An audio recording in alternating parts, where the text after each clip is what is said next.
ਉਧਰ ਵਾਲੇ 12 ਗਾਣੇ ਆਉਂਦੇ ਸੀ ਪਾਕਿਸਤਾਨ ਗੰਦਾ, ਇੱਧਰ ਵਾਲੇ ਆਉਂਦੇ ਸੀ ਇੰਡੀਆ ਗੰਦਾ। ਕੀ ਬਾਤ, ਕੀ ਲੱਭਾ ਫਿਰ ਵਿੱਚ? ਤੇ ਉਹ ਜਦੋਂ ਟੇਪ ਇਕੱਠੀ ਚੱਲੀ ਹੈ ਤੇ ਗੰਦਾ ਤਾਂ ਕੋਈ ਵੀ ਨਹੀਂ ਗੰਦਾ, ਸਾਨੂੰ ਗੰਦੇ ਵਿਖਾਉਣ ਵਾਲੇ ਗੰਦੇ ਆ। ਯੈਸ ਬਿਲਕੁਲ, ਅਸੀਂ ਤਾਂ ਗੰਦੇ ਨਹੀਂ। ਸਤਿ ਸ਼੍ਰੀ ਅਕਾਲ ਜੀ।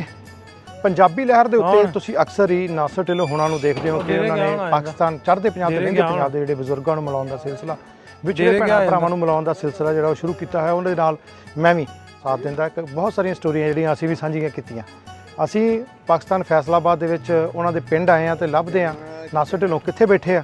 ਉਹਨਾਂ ਨਾਲ ਕਰਾਂਗੇ ਗੱਲਾਂ ਬਾਤਾਂ ਕਰਾਂਗੇ ਤੇ ਉਹਨਾਂ ਨੂੰ ਪੁੱਛਾਂਗੇ ਆਫਟਰ ਆਲ ਨਾਸਰ ਢਿੱਲੋਂ ਹੈ ਕੀ ਆ, ਉਹ ਛੋਕੜ ਕੀ ਆ, ਉਹ ਹੈ ਕੀ ਸੀ ਤੇ ਹੁਣ ਕੀ ਹੈ, ਇਸ ਪਾਸੇ ਆਏ ਕਿਵੇਂ। ਤੇ ਮਿਲਦੇ ਆ ਨਾਸਰ ਢਿੱਲੋਂ ਨੂੰ। ਇਹ ਉਹਨਾਂ ਦੀ ਹਵੇਲੀ ਆ, ਹਵੇਲੀ ਦੇ ਵਿੱਚ ਚੱਲਦੇ ਆਪਾਂ। ਉਹ ਸਾਹਮਣੇ ਬੈਠੇ ਆ ਲਈ ਅਕਸਰ ਹੀ ਜਦੋਂ ਤੁਸੀਂ ਫੋਟੋਆਂ 'ਚ ਵੇਖਦੇ ਹੋ ਨਾ ਤੇ ਮੱਝਾਂ ਵਾਲੀ ਹਵੇਲੀ ਦੇ ਵਿੱਚ ਨਾਸਰ ਢਿੱਲੋਂ ਆਪਾਂ ਨੂੰ ਬੈਠੇ ਮਿਲਦੇ ਆ, ਕਿਉਂਕਿ ਸ਼ੌਂਕ ਰੱਖਦੇ ਆ ਖੇਤੀਬਾੜੀ ਦਾ ਵੀ। ਸਤਿ ਸ਼੍ਰੀ ਅਕਾਲ ਵੀਰ ਜੀ। ਸਤਿ ਸ਼੍ਰੀ ਅਕਾਲ ਢਿੱਲੋਂ ਸਾਹਿਬ। ਢਿੱਲੋਂ ਸਾਹਿਬ ਆਜੋ, ਅੱਜ ਖੰਗਾਲਦੇ ਆ ਤੁਹਾਨੂੰ ਹੈ ਵੀ ਨਾਸਰ ਢਿੱਲੋਂ ਹੈ ਕੀ ਆ। ਹੋਰ ਸੁਣਾਓ? ਖੰਗਾਲਣਾ ਪੂਰਾ ਖੰਗਾਲਣਾ ਤੁਹਾਨੂੰ। ਹੋਰ ਸੁਣਾਓ ਕਿਵੇਂ ਚੱਲ ਰਿਹਾ ਕਾਰੋਬਾਰ? ਤੇ ਆਪ ਵੀ ਚਾਹੁੰਦੇ ਹੋ ਕਿ ਆਪ ਚਿੱਟੇ ਕੱਪੜੇ ਪਾ ਕੇ ਬੈਠੇ ਰਹਿੰਦੇ ਹੋ? ਬਾਹਰ ਉੱਤੇ ਉੱਤੇ ਰਹੀਦਾ, ਮਾੜਾ ਚੰਗਾ ਕਰ ਵੀ ਰਹੀਦਾ। ਚੋਈਆਂ ਨਹੀਂ ਕਦੀ? ਨਹੀਂ ਕਰਦੇ ਰਹੇ, ਜਿੰਨੀ ਚਿਰ ਤੱਕ ਜੌਬ ਨਹੀਂ ਸੀ ਕਰਦੇ, ਮਤਲਬ ਕੰਮਾਂ ਕਾਰਾਂ 'ਚ ਨਹੀਂ ਪਏ, ਪੜ੍ਹਦੇ ਸਾਂ ਯੂਨੀਵਰਸਿਟੀ ਤੱਕ ਕਰਦੇ ਰਹੇ ਕੰਮ ਕੁਮ ਸਾਰੇ ਆਪ। ਅੱਛਾ ਅੱਛਾ, ਚਲੋ ਆਪਾਂ ਮਿਲ ਗਿਆ ਨਾਸਰ ਢਿੱਲੋਂ ਵੀਰ ਨੂੰ ਤੇ ਆਪਾਂ ਇਹਨਾਂ ਦੇ ਪਿਛੋਕੜ ਬਾਰੇ ਵੀ ਜਾਣਾਂਗੇ ਤੇ ਹੁਣ ਵੀ ਸਾਰਾ ਜਿਹੜਾ ਕਾਰੋਬਾਰ ਕਿੱਥੇ ਆ ਤੇ ਕੀ ਕਰਦੇ ਆ। ਦੱਸੋ ਮੈਨੂੰ, ਨਾਸਰ ਢਿੱਲੋਂ ਦੀ ਪੜ੍ਹਾਈ ਕਿੰਨੀ ਆ? ਪੜ੍ਹਾਈ ਕੀ ਕਹਿੰਦੇ ਨੇ, ਧੱਕੇ ਠੇਡੇ ਲੈ ਕੇ ਗ੍ਰੈਜੂਏਸ਼ਨ ਕੀਤੀ। ਸਾਡੇ ਵਾਲਾ ਕੰਮ ਹੀ ਹੈ। ਤੇ ਉਸ ਤੋਂ ਬਾਅਦ ਕੋਈ ਜੌਬ ਵੀ ਕੀਤੀ ਕਿ? ਹਾਂਜੀ ਜੌਬ, ਉਸ ਤੋਂ ਬਾਅਦ ਜਦੋਂ ਗ੍ਰੈਜੂਏਸ਼ਨ ਕੀਤੀ ਹੈ ਜੌਬ ਕਰ ਲਈ ਸੀ ਪੰਜਾਬ ਪੁਲਿਸ 'ਚ ਐਜ਼ ਅ ਸਬ ਇੰਸਪੈਕਟਰ। ਅੱਛਾ, 12-13 ਸਾਲ ਉਹ ਕੀਤੀ। ਥਾਣੇਦਾਰ ਰਹੇ ਹੋ? ਹਾਂ ਥਾਣੇਦਾਰ ਹੈ। ਸਾਡੇ ਕਹਿੰਦੇ ਥਾਣੇਦਾਰ, ਲੈ ਤੂੰ ਥਾਣੇਦਾਰ ਲੱਗਾ ਕਹਿੰਦੇ? ਅੱਛਾ ਤੁਸੀਂ ਥਾਣੇਦਾਰ ਲੱਗੇ ਰਹੇ ਹੋ। ਹਾਂ ਲਓ ਜੀ, ਸਬ ਇੰਸਪੈਕਟਰ ਵੀ ਲੱਗੇ ਰਹੇ ਨੇ ਹੈ ਨੀ। ਤੇ ਇਹ ਕਿੰਨੇ 12-13 ਸਾਲ? 12 ਸਾਲ ਤਕਰੀਬਨ ਕੀਤੀ। ਛੱਡੀ ਕਿਉਂ? ਛੱਡੀ ਫਿਰ ਬਿਜ਼ਨਸ 'ਚ ਆ ਕੇ ਬਿਜ਼ਨਸ ਕਰਨ ਲੱਗ ਪਏ। ਅੱਛਾ ਅੱਛਾ। ਤੇ ਉਹਦੇ 'ਚ ਫਿਰ ਨਾ ਜਾਣ ਕਰਕੇ ਛੱਡ ਦਿੱਤੀ। ਛੱਡ ਵੀ ਦਿੱਤੀ ਹੁਣ, ਬਲਕਿ ਹੁਣ ਫਿਰ ਇਹਨਾਂ ਦਿਨਾਂ 'ਚ ਮੈਂ ਔਨ ਡਿਊਟੀ ਹਾਂ। ਮੈਂ ਰਿਜ਼ਾਈਨ ਹੁਣ ਦੁਬਾਰਾ ਬਹਾਲ ਹੋ ਕੇ, ਕਿਉਂਕਿ ਕਲੀਅਰ ਨਹੀਂ ਸੀ ਨਾ ਡਿਸਮਿਸ। ਅੱਛਾ ਅੱਛਾ ਅੱਛਾ। ਫਿਰ ਹੁਣ ਦੁਬਾਰਾ ਬਹਾਲ ਹੋ ਕੇ ਮੈਂ ਪਰਸੋਂ ਹੀ ਰਿਜ਼ਾਈਨ ਕਰਕੇ ਆਇਆ, ਅੱਜ 2 ਦਿਨ ਪਹਿਲੇ। ਤੁਸੀਂ ਹੁਣ ਤੱਕ ਹਜੇ ਡਿਊਟੀ ਤੇ ਹੀ ਸੀਗੇ ਇੱਕ ਹਿਸਾਬ ਦੇ? ਉਹ ਫਿਰ ਡਿਸਮਿਸ ਜਦੋਂ ਡਿਸਮਿਸ ਜਦੋਂ ਤੁਸੀਂ 5 ਸਾਲ। ਹਾਂ ਅੱਛਾ ਅੱਛਾ, ਛੱਡੀ ਨਹੀਂ ਸੀ। ਹੁਣ ਆਪਣਾ ਕਾਰੋਬਾਰ ਕੀ ਹੈ ਹੁਣ? ਕੀ ਕਾਰੋਬਾਰ? ਕਾਰੋਬਾਰ ਗੁਰਦਰਸ਼ਨ ਭਾਈ ਸੰਧੂ ਸਾਹਿਬ ਹੈਗਾ ਜੇ, ਨਾਲ ਜ਼ਿਮੀਂਦਾਰ ਦਾ ਵੀ ਆ ਤੇ ਨਾਲ ਪ੍ਰਾਪਰਟੀ ਦਾ, ਰੀਅਲ ਸਟੇਟ ਦਾ ਫੈਸਲਾਬਾਦ 'ਚ ਨਾ 4-5 ਜਗ੍ਹਾ ਤੇ ਨਾ ਹੈਗਾ ਪ੍ਰਾਪਰਟੀ ਦਾ। ਨਾਲ 2 ਛੋਟੇ ਟਾਊਨ ਆਪ ਕੱਟ ਕੇ, ਮਤਲਬ ਵੀ ਲੈਂਡਸਕੇਪਿੰਗ ਦਾ ਕਰੀਦਾ ਨਾ, ਜੋ ਕਲੋਨੀਆਂ ਬਣਾਉਂਦੇ ਸਾਡੇ। ਹਾਂਜੀ ਹਾਂਜੀ। ਤੁਹਾਡੇ ਵੀ ਕਲੋਨੀਆਂ ਦਾ ਬਿਜ਼ਨਸ ਪੂਰਾ ਚੱਲ ਰਿਹਾ? ਇੱਥੇ ਬਹੁਤ ਚੱਲ ਰਿਹਾ ਜੀ। ਅੱਜ ਕੱਲ੍ਹ ਤੇ ਬਹੁਤ ਸੀ, ਅਬ 6 ਮਹੀਨੇ ਪਹਿਲਾਂ ਤੱਕ ਤਾਂ ਬਹੁਤ ਪਰਫੈਕਟ ਸੀ, ਹੁਣ ਥੋੜਾ ਜਿਹਾ ਸਲੋ ਹੋਇਆ। ਸਾਡੇ ਕੋਲ ਵਧੀਆ। ਅੱਛਾ ਅੱਛਾ। ਸਾਡੇ ਕੋਠੀਆਂ ਬਣਾ ਕੇ ਵੀ ਵੇਚਦੇ ਆ ਇੱਥੇ ਵੀ। ਇਸ ਤਰ੍ਹਾਂ ਬਹੁਤ ਕੰਮ ਆ, ਲੇਕਿਨ ਮੈਂ ਨਹੀਂ ਕਰਦਾ, ਮੈਂ ਕਰਦਾ ਕਲੋਨੀਆਂ ਦੇ। ਹੁਣ ਥੋੜਾ ਜਿਹਾ ਸਲੋ ਹੋਇਆ। ਹੁਣ ਜਿਹੜੇ ਆਪਣੇ ਮੁੰਡੇ ਨੇ ਉਹਨਾਂ ਨੂੰ ਲਾਇਆ ਵੀ ਤੁਸੀਂ ਜਦੋਂ ਕੰਮ ਨਹੀਂ ਹੈਗਾ ਹੁਣ ਬਣਾਉਣ ਵਾਲਾ ਸ਼ੁਰੂ ਕਰ ਦਿਓ। ਹਾਂਜੀ। ਮੱਖੀਆਂ ਚੱਕ ਵੱਢਦੀਆਂ ਤੁਹਾਡੀਆਂ ਦਾ? ਹਾਂ ਮੱਖੀਆਂ ਵੱਡੀਆਂ ਨਾ, ਦੁੱਧ ਪੀਂਦੀਆਂ। ਦੁੱਧ ਪੀਂਦੀਆਂ, ਦੰਦੀ ਵੱਢੀ ਉਹਨੇ। ਮੈਂ ਕਿਹਾ ਕੀ ਲੜਿਆ ਮੱਖੀ ਸੀ। ਤੇ ਅੱਛਾ ਇੱਕ ਮੈਨੂੰ ਦੱਸੋ, ਪਰਿਵਾਰ 'ਚ ਕੌਣ ਕੌਣ ਆ? ਕਿੰਨੇ ਬੱਚੇ, ਕਿੰਨੇ ਆ ਭਰਾ, ਕਿੰਨੇ ਆ ਹਨਾ? ਉਹ ਸਾਰੇ ਕੀ ਸਾਂਝੇ ਆ ਇਕੱਠਾ? 5 ਭਰਾ 2 ਭੈਣਾਂ ਤੇ 5 ਹੀ ਵੱਖੋ ਵੱਖ। ਸਾਡਾ ਜ਼ਮੀਨ ਦਾ ਇੱਥੋਂ ਵਾਲਾ ਸਾਰਾ ਇਕੱਠਾ ਹੀ ਹੈ। ਕਾਰੋਬਾਰ ਸਾਰਿਆਂ ਦਾ ਵੱਖੋ ਵੱਖ। ਅੱਛਾ। ਈਵਨ ਕਿ ਨਿੱਕਾ ਮੇਰੇ ਤੋਂ ਸਾਰਾ ਹੋਣੇ ਦਾ ਵਿਆਹ ਕੀਤਾ, ਉਹਨੂੰ ਵੀ ਵੱਖਰਾ ਕਰਾ ਕੇ ਦਿੱਤਾ, ਉਹ ਵੀ ਆਪਣਾ ਵੱਖਰਾ ਕਰਦਾ। ਅੱਛਾ। ਤੇ ਘਰੋਂ ਮਤਲਬ ਵੀ ਜਿਹੜੇ ਘਰ ਹੀ ਨੇ ਉਹ ਵੀ ਵੱਖ ਵੱਖ ਨੇ। 3 ਅਸੀਂ ਉੱਥੇ ਆ, 2 ਇੱਥੇ ਪਿੰਡ ਆ, ਲੇਕਿਨ ਜ਼ਮੀਨ ਦਾ ਤੇ ਆਪਣਾ ਮਾਲ ਵਾਲਾ ਇਕੱਠਾ ਹੀ ਆ ਸਾਰਾ। ਅੱਛਾ, ਇਕੱਠਾ ਰੱਖਿਆ। ਤੇ ਪਰਿਵਾਰ 'ਚ ਬੱਚਿਆਂ 'ਚ? ਬੱਚੇ 2 ਬੇਟੀਆਂ 2 ਬੇਟੇ। ਪੰਜਾਬ ਦੋਵੇਂ ਜਿਹੜੇ ਆ ਨਾ, ਕੋਈ ਬਹੁਤਾ ਵਧੀਆ ਇਹਨਾਂ ਦਾ ਮਿਲਵਰਤਨ ਨਹੀਂ ਆ ਹਨਾ? ਤੁਸੀਂ ਕਿਵੇਂ ਸੋਚਿਆ ਕਿ ਚੜ੍ਹਦੇ ਤੇ ਲਹਿੰਦੇ ਪੰਜਾਬ ਦੇ ਆਪਾਂ ਜਿਹੜਾ ਇਹ ਪਿਆਰ ਨੂੰ ਵਧਾਈਏ, ਬਜ਼ੁਰਗਾਂ ਨੂੰ ਮਿਲਾਈਏ, ਵਿਛੜਿਆਂ ਨੂੰ ਮਿਲਾਈਏ? ਉਹ ਮੈਂ ਅੱਗੇ ਵੀ ਪ੍ਰੋਗਰਾਮ 'ਚ ਵੀ ਕੋਟ ਕਰਨ ਡਿਆ ਕਿ ਇਹ ਕੁਝ ਗੱਲਾਂ ਵਿਰਾਸਤੀ ਮਿਲੀਆਂ, ਉਹਨਾਂ ਦਾ ਨਿਤਾਰਾ ਕਰਨ ਲਈ ਵੀ ਉਹ ਬਾਬੇ ਹੋਰ ਗੱਲਾਂ ਦੱਸਦੇ ਆ ਵੀ ਬੜਾ ਵਧੀਆ ਸੀ, ਸਰਦਾਰ ਬੜੇ ਵਧੀਆ ਸਾਡੇ ਦੋਸਤ ਸਨ। ਇਹ ਮੀਡੀਆ ਆਂਦਾ ਸਾਡੇ ਦੁਸ਼ਮਣ ਨੇ। ਇਹ ਗੱਲ ਕੀ ਹੈ? ਅੱਛਾ। ਉਹ ਪਹਿਲਾਂ ਰੀਲਾਂ ਚੱਲਦੀਆਂ ਹੁੰਦੀਆਂ ਸੀ, ਟੇਪ ਇੱਕ ਸਾਈਡ ਤੇ 12 ਗਾਣੇ ਤੇ ਇੱਕ ਤੇ 12। ਉਧਰ ਵਾਲੇ 12 ਗਾਣੇ ਆਉਂਦੇ ਸੀ ਪਾਕਿਸਤਾਨ ਗੰਦਾ, ਇੱਧਰ ਵਾਲੇ ਆਉਂਦੇ ਸੀ ਇੰਡੀਆ ਗੰਦਾ। ਕੀ ਬਾਤ, ਕੀ ਲੱਭਾ ਫਿਰ ਵਿੱਚੋਂ? ਤੇ ਉਹ ਜਦੋਂ ਟੇਪ ਇਕੱਠੀ ਚੱਲੀ ਹੈ ਤੇ ਗੰਦਾ ਤਾਂ ਕੋਈ ਵੀ ਨਹੀਂ ਗੰਦਾ, ਸਾਨੂੰ ਗੰਦੇ ਵਿਖਾਉਣ ਵਾਲੇ ਗੰਦੇ ਆ। ਯੈਸ ਬਿਲਕੁਲ। ਅਸੀਂ ਤਾਂ ਗੰਦੇ ਨਹੀਂ। ਬਿਲਕੁਲ ਉਹ ਮੀਡੀਆ ਜਿਹੜਾ ਸਾਨੂੰ ਜਾਣਬੁੱਝ ਕੇ ਭੜਕਾਉਂਦਾ। ਹਾਂਜੀ।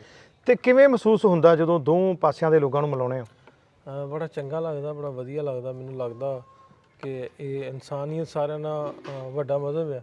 ਲੱਗਦਾ ਮੈਨੂੰ ਇਹ ਹੈ ਵੀ ਇਹ ਉੱਤੇ ਅਸੀਂ ਉਸ ਰਾਹ 'ਤੇ ਚੱਲਣ ਦੀ ਕੋਸ਼ਿਸ਼ ਕਰਦੇ ਹਾਂ ਜਿਸ ਰਾਹ 'ਤੇ ਅਸਲ ਸਾਨੂੰ ਚੱਲਣਾ ਚਾਹੀਦਾ। ਜਿਹੜੇ ਸਾਡੇ ਮਜ਼ਹਬ, ਸਾਡੇ ਇਸਲਾਮ ਹੋਵੇ, ਸਿੱਖੀਜ਼ਮ ਹੋਵੇ, ਹਿੰਦੂਇਜ਼ਮ ਹੋਵੇ, ਈਸਾਈਅਤ ਹੋਵੇ, ਉਹ ਇਹ ਸਿਖਾਉਂਦੇ ਆ ਕਿ ਤੁਸੀਂ ਇਨਸਾਨਾਂ ਨਾਲ ਜਿਹੜਾ ਵਾ ਉਹ ਇਨਸਾਨਾਂ ਦੀ ਤਰ੍ਹਾਂ ਵਰਤੋ, ਸਿਲਾ ਰਹਿਮੀ ਨਾਲ ਰੱਖੋ। ਭਾਵੇਂ ਕੋਈ ਵੀ ਮਜ਼ਹਬ ਆ, ਅੱਛੇ ਤਰੀਕੇ ਨਾਲ ਰਹੋ। ਇਨਸਾਨ ਸਾਰਿਆਂ ਨਾਲ ਪਹਿਲੋਂ ਇੱਕ ਦੂਜੇ ਦਾ ਖਿਆਲ ਕਰੋ। ਹਮਸਾਇਆ ਤੁਹਾਡਾ ਵਾ ਉਹਦਾ ਖਿਆਲ ਕਰੋ। ਇਸ ਤਰ੍ਹਾਂ ਹੀ ਇੱਕ ਹਮਸਾਏ ਦੀ ਗੱਲ ਕੀਤੀ ਜੀ, ਅਸੀਂ ਵੀ ਇੰਡੀਆ ਪਾਕਿਸਤਾਨ ਤੋਂ ਹਮਸਾਇਆ। ਸੋ ਇਹਦੇ 'ਚ ਮੈਨੂੰ ਲੱਗਦਾ ਵੀ ਸਾਨੂੰ ਉਹਦੇ ਉਸ ਫਲਸਫੇ 'ਤੇ, ਇਨਸਾਨੀਅਤ ਵਾਲੇ ਫਲਸਫੇ 'ਤੇ ਚੱਲਣਾ ਚਾਹੀਦਾ, ਬਜਾਏ ਇਸ ਦੇ ਕਿ ਅਸੀਂ ਇੱਕ ਦੂਜੇ ਨੂੰ ਗਾਲਾਂ ਕੱਢੀਏ, ਉਹ ਮਜ਼ਹਬੀ ਤਣਾਅ ਬਣਾਈਏ। ਜਦੋਂ ਇੱਕ ਦੂਜੇ ਦੇ ਵਿੱਚ ਵੜਾਂਗੇ, ਇੱਕ ਦੂਜੇ ਨੂੰ ਸਮਝਾਂਗੇ ਤੇ ਪਿਆਰ ਕਿਵੇਂ ਸਾਹਮਣੇ ਹੋ ਇੰਨੇ ਲੋਕਾਂ ਨੂੰ? ਇਹ ਮੈਨੂੰ ਆਪ ਨਹੀਂ ਪਤਾ ਲੱਗਦਾ ਵੀ ਰੱਬ ਹੀ ਹੈ ਸਾਂਭ ਸੰਭਾਈਆ ਕਰੀ ਜਾਂਦਾ। ਨਹੀਂ ਤੇ ਇੱਥੋਂ ਮੇਰੇ ਸ਼ਹਿਰ ਤੋਂ ਲਾਹੌਰ ਜਾਈਏ ਤੇ 20-25 ਹਜ਼ਾਰ ਦਾ ਖਰਚਾ। ਹਾਂ। ਤੇ ਉਹ ਮੈਨੂੰ ਪਤਾ ਨਹੀਂ ਲੱਗਦਾ ਵੀ ਕਿਵੇਂ ਰੱਬ ਪੂਰੇ ਕਰੀ ਜਾਂਦਾ। ਤੇ ਕੋਸ਼ਿਸ਼ ਇਹ ਹੁੰਦੀ ਵੀ ਜਿਹੜੇ ਆਉਣ ਨਾ ਵੀ ਉਹਨਾਂ ਦੀ ਜੇਬ ਚ ਲਾਈਏ। ਸੋ ਇਹ ਵੀ ਗੱਲਾਂ ਕੁਛ ਕੀਤੀਆਂ ਜਾਂਦੀਆਂ ਕਿ ਸ਼ਾਇਦ ਮੇਰਾ ਬਿਜ਼ਨਸ ਹੋਵੇ। ਲੇਕਿਨ ਕੋਸ਼ਿਸ਼ ਮੈਂ ਇਹ ਕਰਦਾ ਹਾਂ ਵੀ ਉਹ ਜਿੰਨਾ ਜ਼ਿਆਦਾ ਲੋਕਾਂ ਨੂੰ ਫੈਸਿਲੀਟੇਟ ਕਰ ਸਕੀਏ ਨਾ, ਚਾਹ ਕੇ ਪਾਕਿਸਤਾਨ ਦਾ ਚੰਗਾ ਮੁੱਖ ਜਿਹੜਾ ਵਾ ਸਾਹਮਣੇ ਰੱਖਣ, ਲੋਕਾਂ ਤੱਕ ਪਹੁੰਚਾਉਣ। ਜਿੱਥੋਂ ਤੱਕ ਦੀ ਗੱਲ ਬਿਜ਼ਨਸ ਦੀ ਆ, ਵੀ ਰੱਬ ਮੈਨੂੰ ਇੰਨਾ ਕੁ ਦੇਣ ਡਿਆ, ਮੈਨੂੰ ਲੱਗਦਾ ਵੀ ਜਿਹੜਾ ਮੈਂ 20-25 ਹਜ਼ਾਰ ਉੱਧਰ ਲਾਉਣਾ ਵੀ 2-2.5 ਲੱਖ ਹੋ ਕੇ ਮੁੜਦਾ ਰੱਬ ਮੈਨੂੰ ਦਿੰਦਾ। ਬਿਲਕੁਲ ਬਿਲਕੁਲ। ਸੋ ਮੈਨੂੰ ਉਹ ਕਸਰ ਨਹੀਂ ਮਹਿਸੂਸ ਨਹੀਂ ਹੁੰਦਾ ਨਾ ਵੀ ਅੱਲਾ ਦੀ ਦਰਬਾਰ 'ਚ ਸਵੇਰੇ ਜਦੋਂ ਨਿਕਲੀਦਾ ਨਾ ਤੇ ਰੱਬ ਦਾ ਨਾਂ ਧਿਆ ਕੇ ਜਾਈਦਾ ਵੀ ਰੱਬਾ ਤੇਰੇ ਲੋਕਾਂ ਲਈ, ਤੇਰੇ ਵਾਸਤੇ, ਤੇਰੇ ਉਹ ਬਣਾਏ ਲੋਕਾਂ ਵਾਸਤੇ, ਉਹਨਾਂ ਦੀ ਭਲਾਈ ਵਾਸਤੇ ਜਾਣਦੇ, ਮਤਲਬ ਉਹਨਾਂ ਦੇ ਕੰਮ ਆਉਣ ਜਾਣਦੇ ਤੇ ਇਹਦੇ 'ਚ ਬਰਕਤ ਪਾਈਏ, 'ਚ ਹਿੰਮਤ ਦੇਈਂ ਤੇ ਰੱਬ ਪਾਈ ਵੀ ਜਾਂਦਾ। ਤੇ ਫਿਰ ਆਪਦਾ ਨਹੀਂ ਜੀ ਕਰਦਾ ਵੀ ਇੰਡੀਆ ਆਪਦਾ ਜਿਹੜੇ ਦਾਦੇ ਨੇ ਦੱਸਿਆ ਸੀ ਉਹ ਥਾਂ ਵੇਖਣ ਨੂੰ? ਹਾਂ, ਨਹੀਂ ਬਹੁਤ ਦਿਲ ਆ। ਤੇ ਬੜੀ ਵਾਰੀ ਇੱਕ ਪ੍ਰੋਗਰਾਮ 'ਚ ਕਿਹਾ ਵੀ ਆ ਕਿ ਮੈਂ ਆਪਣੀਆਂ ਅੱਖਾਂ ਦੇ ਰਾਹੀਂ ਆਪਣੇ ਪਿਓ ਨੂੰ ਉਹ ਪਿੰਡ ਵਿਖਾਉਣਾ, ਆਪਣੇ ਬਾਪ ਨੂੰ ਉਹ ਪਿੰਡ ਵਿਖਾਉਣਾ, ਉਹ ਦਰਗਾਹ ਵਿਖਾਉਣੀ। ਤੇ ਜਦੋਂ ਵੀ ਇਹ ਮੌਕਾ ਬਣਿਆ, ਰੱਬ ਨੇ ਦਿੱਤਾ, ਤੇ ਜ਼ਰੂਰ ਜਾਣਾ। ਉਧਰ ਆਪਣਾ ਪਿੰਡ ਤਰਨਤਾਰਨ 'ਚ ਕਿਹੜਾ ਸੀਗਾ? ਪੰਜਵੜ ਪਿੰਡ। ਇਹ ਵੀ ਪੰਜਵੜ? ਇਹ ਵੀ ਪੰਜਵੜ। ਇਹ ਉਹਦੇ ਹਿਸਾਬ ਨਾਲ ਹੀ ਇਹ ਪੰਜਵੜ ਬਣਿਆ ਕਿ ਇਹਦੇ ਹਿਸਾਬ ਨਾਲ ਉਹ ਬਣਿਆ? ਉਹ ਪਹਿਲਾਂ ਉਹ ਸੀ ਪੰਜਵੜ। ਉੱਥੋਂ ਉੱਠ ਕੇ ਜਿਹੜੇ ਜਦੋਂ 12 ਵਜੇ ਇੱਧਰ ਆਏ ਨਾ, ਇੱਥੇ ਸਾਡੇ ਦੋ ਪਿੰਡ ਨੇ, ਇੱਕ ਸੱਚਕ ਤੇ ਛੇ ਚੱਕ। ਇਹ ਦੋਵੇਂ ਪੰਜਵੜ ਵਾਲੇ ਆ। ਜਿਹੜੇ ਪੰਜਵੜ ਤੋਂ ਉੱਠ ਕੇ ਆਏ ਨੇ ਇੱਥੇ, ਉਹ ਬੈਠੇ। ਫਿਰ ਇਹਨਾਂ ਦਾ ਚੱਕ ਨੰਬਰ 6 ਤੇ ਚੱਕ ਨੰਬਰ 7 ਤੇ ਨਾਲ ਪੰਜਵੜ। ਅੱਛਾ ਅੱਛਾ। ਹਾਂਜੀ। ਫਿਰ ਦਿਲ ਕਰਦਾ ਜਾਣ ਨੂੰ? ਹਾਂ, ਬਹੁਤ ਜ਼ਰੂਰ। ਤੇ ਵੀਜ਼ਾ ਲਾਇਆ ਕਦੀ? ਐਪਲੀਕੇਸ਼ਨ ਦਿੱਤੀ ਵੀ? ਹਾਂ, ਐਪਲੀਕੇਸ਼ਨ 2 ਵਾਰੀ ਭਰੀਆਂ, ਰਿਫਿਊਜ਼ਲ ਹੋ ਗਈ। ਲੇਕਿਨ ਲੱਗੇ ਰਹਿਣਾ, ਆਪਾਂ ਹਟਣਾ, ਪੰਜਾਬੀ ਆਪਾਂ ਹਟਣਾ ਕੋਈ ਨਹੀਂ। ਨਹੀਂ ਕੋਈ ਨਹੀਂ, ਅਸੀਂ ਵੀ ਸਰਕਾਰਾਂ ਨੂੰ ਬੇਨਤੀ ਕਰਦੇ ਹਾਂ, ਸਾਡਾ ਵੀਰ ਇੰਨਾ ਸੋਹਣਾ ਕੰਮ ਕਰਦਾ ਵੀ ਵਿਛੜਿਆਂ ਨੂੰ ਮਿਲਾਉਂਦਾ, ਕੋਈ ਉਹਦੇ 'ਚ ਆਪਾਂ ਨੂੰ ਇਹਦੇ ਤੋਂ ਖਤਰਾ ਥੋੜੀ ਹੈ। ਤਾਂ ਆਪਾਂ ਵੀ ਇਹਨੂੰ ਵੀਜ਼ਾ ਦਈਏ ਤੇ ਅਸੀਂ ਇਹਦੇ ਨਾਲ ਰਵਾਂਗੇ, ਸਾਰਾ ਪਿੰਡ ਦਿਖਾਵਾਂਗੇ, ਸਾਰਾ ਪੂਰੀ ਖਿਦਮਤ ਕਰਾਂਗੇ ਜਿਵੇਂ ਇਹ ਸਾਡੀ ਖਿਦਮਤ ਕਰਦੇ। ਅੱਛਾ ਨਾਸਰ, ਇੱਕ ਨਾ ਬੜਾ ਵੱਡਾ ਸਵਾਲ ਆ, ਕਿਉਂਕਿ ਕੁਝ ਲੋਕ ਜਿਹੜੇ ਸ਼ਰਾਰਤੀ ਅਨਸਰ, ਤਸਕਰ ਕਿਸਮ ਦੇ ਲੋਕ ਜਿਹੜੇ ਆ, ਉਹ ਸਾਡੇ 'ਚ ਵੀ ਬੈਠੇ, ਤੁਹਾਡੇ 'ਚ ਵੀ ਬੈਠੇ ਆ, ਜਿਨ੍ਹਾਂ ਕਰਕੇ ਮਾਹੌਲ ਖਰਾਬ ਹੁੰਦਾ। ਤੁਸੀਂ ਇੱਕ ਚੰਗਾ ਪੈਗਾਮ ਜਿਹੜਾ ਹੈ ਉਹ ਸੋਸ਼ਲ ਮੀਡੀਆ ਦੇ ਥਰੂ ਭੇਜਦੇ ਹੋ। ਵੈਸੇ ਵੀ ਆਪਾਂ ਹੁਣ ਦੋਵੇਂ ਬੈਠੇ ਹਾਂ, ਆਪਾਂ ਵਧੀਆ ਗੱਲ ਕਰ ਰਹੇ ਹਾਂ, ਉਹਨਾਂ ਲੋਕਾਂ ਬਾਰੇ ਤੁਹਾਡਾ ਕੀ ਖਿਆਲ ਆ? ਵੇਖੋ ਜੀ, ਜਿਹੜੇ ਉਸ ਤਰ੍ਹਾਂ ਦੇ ਲੋਕ ਹੈ ਨਾ, ਉਹਨਾਂ ਕੰਮ ਕਰਨਾ ਆਪਣਾ, ਠੀਕ ਹੈ। ਨਫ਼ਰਤ ਜਿਹੜੀ ਵਾ ਉਹਦੀ ਆਵਾਜ਼ ਉਨੀ ਨਹੀਂ ਪਹੁੰਚਦੀ ਜਿੰਨੀ ਮੁਹੱਬਤ ਦੀ ਪਹੁੰਚਦੀ ਹੈ। ਸੋ ਅਸੀਂ ਆਪਣਾ ਕੰਮ ਕਰੀ ਜਾਣਾ। ਉਹ ਸਾਡੇ ਤੱਕ ਵੀ ਕ੍ਰਿਟਿਸਿਜ਼ਮ ਹੁੰਦੀ ਆ ਵੀ ਉਹ ਇੰਜ ਕਰ ਲਿਆ, ਉਹ ਪੈਸੇ ਲੈ ਲਏ ਸਰਦਾਰਾਂ ਕੋਲ, ਡਾਲਰ ਲੈ ਲਏ, ਉਹ ਫਲਾਣ ਹੋ ਗਿਆ, ਢੀਂਗ ਹੋ ਗਿਆ।